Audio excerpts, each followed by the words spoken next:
Pagdaong ng international cruise sa La Union, pinaghahandaan na. Para sa detalye, narito si Idol Jam Victorio. 104.7 IFM. Report!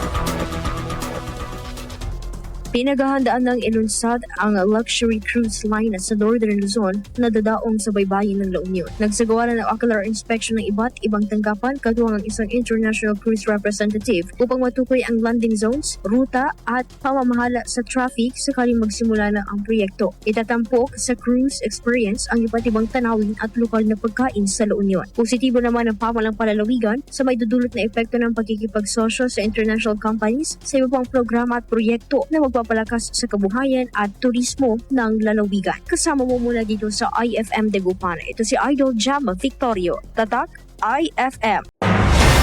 IFM News. IFM News. IFM News.